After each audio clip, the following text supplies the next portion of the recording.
GK with me में। तो आज की क्लास हमारी रहेगी हरियाणा से संबंधित सभी अभिलेखों के बारे में। आपको पता होगा कि हमने पिछली क्लास में हरियाणा से मिलने वाले सभी ऐतिहासिक सिक्कों के बारे में ट्रिक्स के साथ में बहुत इजी तरीके से पढ़ लिया था। आज की क्लास में हम पढ़ेंगे हरियाणा से हमारे जितने भी अभिलेख मिले हैं जो हमारे एग्जाम के पॉइंट ऑफ व्यू से जरूरी है या फिर कभी एग्जाम में उनके बारे में पूछा गया है तो उनसे संबंधित पढ़ लेते हैं। क्या पता इसमें से भी कोई क्वेश्चन आपके एग्जाम में देखने को मिल जाए। ठीक है, तो स्टार्ट करते हैं हमारी आज की क्लास का पहला जो हमारी पहली ट्रिक मैंने बताई है उसको तो जो मैंने ट्रिक्स बनाई है उसके थ्रू हम पढ़ लेते हैं। मैंने सभी ट्रिक्स को हाईलाइट कर दिया है, आप चाहें तो बाद में इसका स्क्रीनशॉट भी ले सकते हैं। ठीक है, सबसे पहले मैंने लिखा है अग्रोहा से 7 सवर। ये तो बहुत इजी है, इसके बारे में आप सभी जानते हैं, है ना। मतलब पता ही नहीं कितनी बार एचएसएससी ने इसके बारे में बहुत बार मतलब एग्जाम में पूछा है।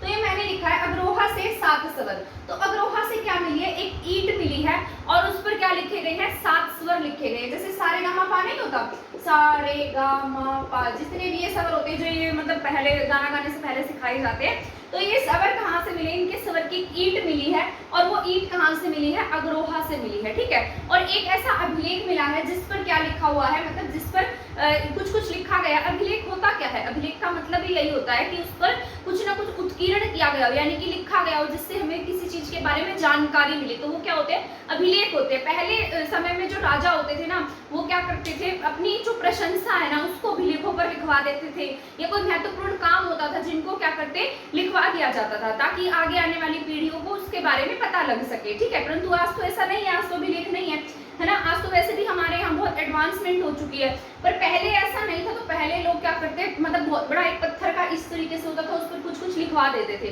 तो उसे हम क्या कहते हैं, अभिलेख कहते हैं। तो उसी प्रकार से अग्रोहा से क्या मिला है, 8 दिशाओं से आने वाले भागवतों की जानकारी देता है। तो अग्रोहा से एक अभिलेख मिला है, उस अभिलेख पर क्या लिखा गया है कि यहाँ पर 8 अलग अलग दिशाओं से क्या आए थे, भागवत आए थे और उनकी जानकारी देता है। ठीक है, तो अगर आपसे एग्जाम में पूछा जाए कि 8 अलग अलग दिशाओं से आने वाले भागवतों की जानकारी कौन देता है, तो अग्रोहा अभिलेख देता है। ठीक है, और अग्रोह की राजधानी थी, अगर गणराज्य की राजधानी क्या थी, अग्रोहा थी। ठीक है, और अग्रोह के सिक्के भी मिले, मैंने आपको पढ़ाया था 51 सिक्के मिले थे यहाँ से, है ना। तो इसके बाद हम नेक्स्ट पढ़ लेते हैं, ये भी हमारा बहुत इंपॉर्टेंट है। इसमें मैंने लिखा है बिजोलिया अभिलेख। बिजोलिया अभिलेख किसके बारे में बताता है, चौहानों की वंशावली के बारे में हमें बताता है। कौन सा अभिलेख, बिजोलिया अभिलेख। ठीक है, तो अब जिस तरीके से आप पढ़ते हैं चौहानों के बारे में पढ़ते हैं, जैसे आप एक तो पृथ्वीराज फर्स्ट के बारे में पढ़ते हैं ज्यादा, है ना, पृथ्वीराज फर्स्ट और पृथ्वीराज थर्ड के बारे में, है ना। तो इनके बारे में पढ़ते हैं ना। जैसे सेकंड के बारे में हमें हिस्ट्री में इतना ज्यादा मतलब नहीं देखने को मिलता है, ऐसा लगता है कि जैसे सेकंड ने बहुत ज्यादा काम नहीं किया। तो थर्ड और फर्स्ट के बारे में हमें ज्यादा जानकारी मिलती है। तो इसको आप किस तरीके से याद रखेंगे, जो बीच वाला है ना वो गुम हो गया है। ठीक है, तो बिजोलिया चला गया है। ठीक है, तो बिजोलिया, पृथ्वीराज चौहान था तो चौहानों के बिजोलिया के बारे में हमें ज्यादा जानकारी नहीं है, मतलब ये ट्रिक है और कुछ नहीं है। तो बिजोलिया यानी कि बीच वाले की जानकारी नहीं है, और किसकी नहीं है, चौहानों की। ठीक है, तो बिजोलिया चौहानों के बीच वाले की क्या नहीं है, जानकारी नहीं है। तो बिजोलिया अभिलेख किसके बारे में बताता है, चौहानों के बारे में बताता है। ठीक है, तो इसको आप इस तरीके से याद रख सकते हैं, बिजोलिया अभिलेख किसके बारे में बताएगा, चौहानों, क्योंकि चौहानों में बिजोलिया यानी कि दूसरे नंबर वाला बीच वाला हो गया, है ना। तो बीच को हम याद कर लेंगे, बीज से, बिजोलिया से, जैसे बिचौलिया होता है वैसे ही क्या ये बिजोलिया है ना। बिजोलिया अभिलेख क्या है, चौहानों की वंशावली बताता है। किसके बारे में बताता है, चौहानों की वंशावली के बारे में। क्योंकि पृथ्वीराज फर्स्ट के बारे में भी हम पढ़ते हैं, थर्ड के बारे में भी हम ज्यादा पढ़ते हैं इतिहास में। ठीक है, तो बीच वाले के बारे में बहुत ज्यादा हमें नहीं पढ़ाया जाता। तो पृथ्वीराज सेकेंड यानी कि बीच वाला, तो बिजोलिया, तो किसके बारे में है, ये चौहानों के बारे में। इसके बाद मैंने लिखा है लाडनू अभिलेख। ठीक है, लाडनू अभिलेख ये है राजस्थान में, राजस्थान के नागौर से प्राप्त हुआ था। और इसमें क्या बताया गया, ये बहुत बार एग्जाम में पूछा गया और आपको ये याद भी होगा क्योंकि प्रीवियस ईयर्स में भी बहुत बार पूछा गया ये क्वेश्चन। ठीक है, तो हरियाणा की राजधानी इसमें क्या बताई गई है, दिल्ली बताई गई है। क्या बताई गई है, हरियाणा की कैपिटल इसमें दिल्ली बताई है और उससे क्या नाम दिया, लाडनू अभिलेख दिया है।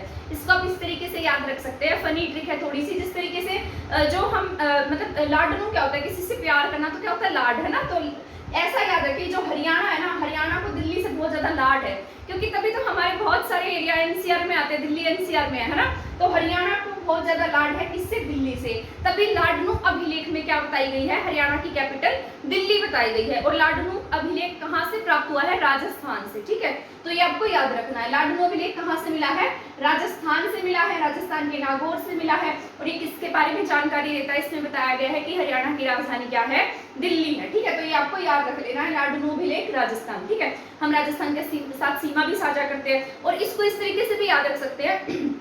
अभी मेरे दिमाग में एक ट्रिक और आ गई है, जैसे लाडनू अभिलेख कहाँ से मिला है, राजस्थान से मिला है, तो आप इसमें तो भूल जाएंगे कि कहाँ से मिला है, अब क्या पता दिल्ली टिक ना कर दे। अब आपको पता है जो हमारा हरियाणा है वो सबसे ज्यादा लंबी सीमा साझा किसके साथ में करता है, राजस्थान के साथ में साझा करता है, 1262 किलोमीटर की है ना, आप सभी को पता होगा। तो इसके साथ में ज्यादा सीमा साझा करने की वजह से भी क्या हो गया, ये हमारा प्यारा हो गया, मतलब लाडनू हो गया, लाड हो गया। तो लाडनू अभिलेख किसके बारे में बताता है, राजस्थान में है। और किसके बारे में बताता है, हरियाणा की कैपिटल इसमें क्या बताई गई है, दिल्ली बताई गई है। तो दो ट्रिक्स इसमें से आप याद रख सकते हैं, एक राजस्थान के साथ हम सबसे ज्यादा लंबी सीमा साझा करते हैं, और दिल्ली में हमारे बहुत सारे एनसीआर इलाके आते हैं हरियाणा के, ठीक है। तो इसको इस तरीके से भी आप याद रख सकते हैं। आई होप ये आपको समझ में आ गया होगा। इसके बाद मैंने लिखा है, मजाक मत बनाना भाई, कभी मजाक बनाने लग जाओ, मैं बस इजी वे में आपको याद हो जाए बस इसीलिए बताया है, ठीक है। इसके बाद है यमुनानगर का अभिलेख। इसके बाद मैंने लिखा है यमुनानगर का अभिलेख। यमुनानगर का अभिलेख कपाल मोचन का अधूरा अभिलेख मिला है यहाँ से। आपको पता है कपाल मोचन का मंदिर कहाँ पर है, यमुनानगर में है। तो यहाँ यमुनानगर से क्या मिलेगा, कपाल मोचन का अधूरा अभिलेख मिलेगा। मतलब ये जो अभिलेख है ये पूरा नहीं है, कैसा है, अधूरा है। तो अगर एग्जाम में देगा भी ना तो ऐसा ही देगा कि बताइए कपाल मोचन का अधूरा अभिलेख कहाँ से प्राप्त हुआ है, तो आप सीधा टिक कर देंगे कहाँ से हुआ, यमुनानगर से, क्योंकि कपाल मोचन का मंदिर भी कहाँ है, आपके यमुनानगर में है। इसके बाद मैंने लिखा बाराखड़ी का अभिलेख कहाँ से मिला है, सुध का जगाधरी यमुनानगर में, ठीक है। तो ये यहाँ की एक मतलब एक तरीके से यहाँ का एरिया है, कहाँ का, यमुनानगर का। तो यहाँ मैंने लिखा यमुनानगर का अभिलेख से, यमुनानगर से बाराखड़ी का अभिलेख भी मिला है, ठीक है। तो ये तरीका होता था, बाराखड़ी के एक तरीके से लिखावट होती थी जिसमें लिखा जाता था। तो ये कौन सी लिपि में है, मतलब बाराखड़ी में लिखा गया है। तो बाराखड़ी का अभिलेख कहाँ से मिला है, शुद्ध कहाँ पर, आपके जगाधरी में है, ठीक है। तो इसको आप याद रखेंगे। इसको याद रखने का तरीका मैं आपको बता रही हूँ कि जो सुधा इंसान होगा यानी कि जो शरीफ होगा वो 12 तक ही पढ़ेगा, ठीक है। मतलब मजाक है ये और कुछ नहीं है, मतलब मैं फनी ट्रिक्स के माध्यम से आपको बता रही हूँ ताकि आपको आसानी से याद हो जाए, ठीक है। सुधा इंसान कहाँ तक पढ़ेगा, 12 तक पढ़ेगा। तो बाराखड़ी शुद्ध आप सभी जानते हैं कहाँ है, यमुनानगर में है। तो यहाँ से आप इसको याद रख सकते हैं। बाराखड़ी शुद्ध अभिलेख, मतलब बाराखड़ी का अभिलेख कहाँ से मिला है, शुद्ध से मिला है। शुद्ध कहाँ पर है, यमुनानगर में है, ठीक है। आई होप ये समझ में आ गया होगा आपको। इसके बाद हम पढ़ते हैं भिवानी अभिलेख। ये आप ऐसे याद रख लीजिएगा, भिवानी अभिलेख कहाँ से मिला है, मतलब भिवानी से ही मिला है। और ये किसके बारे में जानकारी देता है, तालाबों के बारे में जानकारी देता है, ठीक है। और ये किससे संबंधित है, भगवान विष्णु से भी संबंधित माना गया ये अभिलेख। कौन सा, भिवानी का, ठीक है। तो किससे संबंधित माना गया है, भगवान विष्णु से। और किसके बारे में जानकारी दे रहा है, तालाबों के बारे में जानकारी दे रहा है। और कहाँ से प्राप्त हुआ है, भिवानी से प्राप्त हुआ है, ठीक है। तो ये पॉइंट आपको याद रखना है। इसके बारे में कोई ट्रिक नहीं है, मतलब इसकी ट्रिक्स मैंने बनाने की कोशिश की थी पर नहीं बनी, ठीक है। बाकी सबकी बन गई है। और एक आधा क्वेश्चन तो बिना ट्रिक के साथ में भी याद रख सकते हैं, ठीक है। इसके बाद मैंने लिखा है करनाल से खरोष्ठी लिपि का अभिलेख मिला। देखो वहां से बाराखड़ी का अभिलेख मिला था यमुनानगर से, और करनाल से खरोष्ठी लिपि का अभिलेख मिला है। तो दो अभिलेख हो गए ना। तो मान लो ऐसा पूछ रहे आपसे कि बताइए खरोष्ठी लिपि का अभिलेख कहाँ से मिला है, तो आप तो क्या पता शुद्ध टिक कर दे ऐसे बिना, अगर आप किसी ने याद ना किया हो तो, है ना। तो खरोष्ठी लिपि का अभिलेख कहाँ से मिला है, करनाल से मिला है। इसको याद करने की भी ट्रिक मैं आपको बताती हूँ। जो करनाल है वो किसकी नगरी थी, राजा कर्ण की नगरी थी, है ना। राजा कर्ण यहीं पर रहा करते थे। यहाँ पर इनके नाम का कर्ण तालाब भी है। और इनके नाम का जो किला है ना, कर्ण का किला, वो कहाँ है, कुरुक्षेत्र में है। तो आप इसको याद रखेंगे कि जो राजा कर्ण है ना, यहाँ से क्या हो गए, रुष्ट हो गए, यानी कि नाराज हो गए। रुष्ट से याद रखेगा क्योंकि खरोष्ठी है। तो करनाल से क्या हो गए, राजा कर्ण रुष्ट हो गए और अपना किला कहाँ बनवा दिया, कुरुक्षेत्र में। तो करनाल से क्या हुए हैं, रुष्ट हुए हैं, ठीक है। ऐसा याद रखिए कि करनाल से क्या हो गए, रुष्ट हो गए। तो करनाल में क्या है, खरोष्ठी है। तो ऐसे याद रख लेंगे, ठीक है। करनाल से क्या है, खरोष्ठी। करनाल से कौन सा अभिलेख मिला है, खरोष्ठी अभिलेख मिला है। आई होप यहाँ तक आपको समझ में आ गया होगा। एक बार हम रिवाइज कर लेते हैं, इसके बाद मैं नेक्स्ट वाले पढ़ा दूंगी, ठीक है, ताकि आपके माइंड में ना ये सब मैसेज ना हो जाए इन सब का। तो सबसे पहले मैंने लिखा है अग्रोहा। अग्रोहा से कितने अभिलेख मिले हमारे, कितने सवर मिले हैं, 7 सबर, ठीक है। और वो किसके बारे में बताते हैं? 8 भागवतों के बारे में जानकारी देते हैं। इसके बाद में बिजोलिया अभिलेख, मैंने आपको बताया था पृथ्वीराज फर्स्ट, पृथ्वीराज थर्ड और बीच में क्या है? बिजोलिया। तो जो बिजोलिया अभिलेख है कौन सी वंशावली के बारे में बताता है? चौहानों की वंशावली के बारे में बताता है। इसके बाद है लाडनू अभिलेख, ठीक है। लाडनू अभिलेख राजस्थान और मतलब राजस्थान में है और ये हम राजस्थान के साथ में बहुत मतलब सबसे अधिक सीमा साझा करते हैं, हमारे 7 जिले इसके साथ में सीमा बनाते हैं, है ना। तो हमने ये क्या है मतलब लाड है तो कहाँ पर है? ये हमारा राजस्थान में है। और हरियाणा की राजधानी इसमें क्या बताई गई है? दिल्ली बताई गई है। हमारे बहुत सारे इलाके दिल्ली एनसीआर में भी कवर होते हैं, ठीक है। इसके बाद है यमुनानगर का अभिलेख। यमुनानगर से 2 अभिलेख मिले हैं, एक का नाम है कपाल मोचन का अभिलेख, दूसरे का नाम है बाराखड़ी का अभिलेख, ठीक है। बाराखड़ी से कैसे याद रखेंगे? कहाँ से मिला है? सुध से, सुधा इंसान 12 तक पड़ेगा, ठीक है। ये बस ट्रिक है और कुछ नहीं है। इसके बाद में भिवानी अभिलेख। भिवानी अभिलेख में किसकी जानकारी दी गई है? तालाबों की जानकारी दी गई है, भगवान विष्णु के बारे में भी इसमें बताया गया है। इसके बाद है करनाल। करनाल से क्या हो गए? राजा कर्ण रुष्ट हो गए। तो आपको ये पॉइंट याद रख लेने हैं। आई होप ये समझ में आ गए होंगे आपको। इसके बाद हम हमारे नेक्स्ट जितने भी मतलब रह गए हैं अभिलेख उनके बारे में भी पढ़ लेते हैं। ऊपर मैंने लिखा है फतेहाबाद। फतेहाबाद से किसका अभिलेख मिला है? हुमायूं का अभिलेख मिला है, ठीक है। तो यहाँ पर एक मतलब एक फतेहाबाद से किसका अभिलेख मिला? हमें हुमायूं का अभिलेख मिला। इसको आप कैसे याद रखेंगे? जो हुमायूं था ना, हुमायूं को किसने भगा दिया था? शेरशाह सूरी से लड़ाई हुई थी इसकी और ये इसको भगा दिया गया था, मतलब ये डर से भाग रहा था। और ये जब अमरकोट जा रहा था तो अमरकोट जाते हुए कहाँ रुका था? फतेहाबाद में, ठीक है। तो इसका अभिलेख भी कहाँ मिलता है? फतेहाबाद में ही मिलता है, ठीक है। तो आपको ये याद रखना है। तो हुमायूं कहाँ रुका था? फतेहाबाद में। फतेहाबाद में क्या है? इसका अभिलेख है। इसके बाद मैंने लिखा है सिरसा। सिरसा से मिला है पशुपति संप्रदाय का अभिलेख और ये कौन से संप्रदाय का था? शैव संप्रदाय का। तो सिरसा से क्या मिला है? पशुपति संप्रदाय का अभिलेख और शैव संप्रदाय का। इसको किस तरीके से याद रखना है? जैसे जो सिरसा है, अब आप ऐसे याद रखिए कि अगर हम सिर नहीं झुकाएंगे यानी कि हम किसी के सामने नहीं झुकेंगे, अगर कौन इंसान नहीं झुकता? जिसमें घमंड होता है वो नहीं झुकेगा, है ना। और जो घमंडी हो जाएगा, जो अपना सिर नहीं झुकाएगा, जो अपने गुरुजनों के आगे अपना सिर नहीं झुकाएगा, वो पशु के समान हो जाएगा, है ना।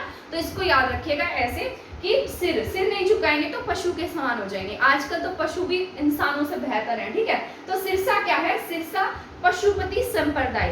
तो पशु के समान, सिर नहीं झुकाएंगे तो पशु के समान हो जाएंगे। इसको ऐसे याद रख सकते हैं। और कौन से संप्रदाय से? शैव संप्रदाय से। इसके बाद मैंने लिखा है कुरुक्षेत्र। कुरुक्षेत्र से लाओस देश के राजा देवंका का अभिलेख मिला है, ठीक है। तो आप इसको इस तरीके से याद रख सकते हैं कि जो हमारा कुरुक्षेत्र है ना, कुरुक्षेत्र के बारे में मतलब कुरुक्षेत्र का जो वर्णन है वो विदेशों में भी, अब आपको पता है विदेशों में अंतर्राष्ट्रीय गीता महोत्सव मनाया गया कनाडा में, है ना। तो इसका जो नाम है कुरुक्षेत्र का जो नाम है वो विदेशों तक भी है, ठीक है। हमारी महाभारत का युद्ध हुआ था कुरुक्षेत्र में, गीता स्थली कुरुक्षेत्र है। तो ऐसा होने की वजह से इसका नाम क्या है? विदेशों में भी। और कौन से विदेश तक? लाओस देश तक, ठीक है। इसको ऐसे याद रखने का तरीका बता रही हूँ मैं। कुरुक्षेत्र से लाओस देश के राजा देवंका का अभिलेख। देवभूमि से याद कर लीजिए, कौन से राजा हैं? देवंका। तो देवभूमि, क्योंकि बहुत देवों की नगरी रही थी ये, मतलब बहुत सारे यहाँ पर क्या हुए? भगवान हुए हैं। 360 तीर्थ स्थलों की वो स्थली मानी गई है। तो कुरुक्षेत्र किसके बारे में बताता है? लाओस देश, यानी कि विदेशों तक है तो लाओस देश तक, ठीक है। लाओस देश के राजा कौन है? देवंका। देवों की भूमि से याद रख लेना का अभिलेख, ठीक है। तो कुरुक्षेत्र से लाओस देश के राजा देवंका का अभिलेख मिला है।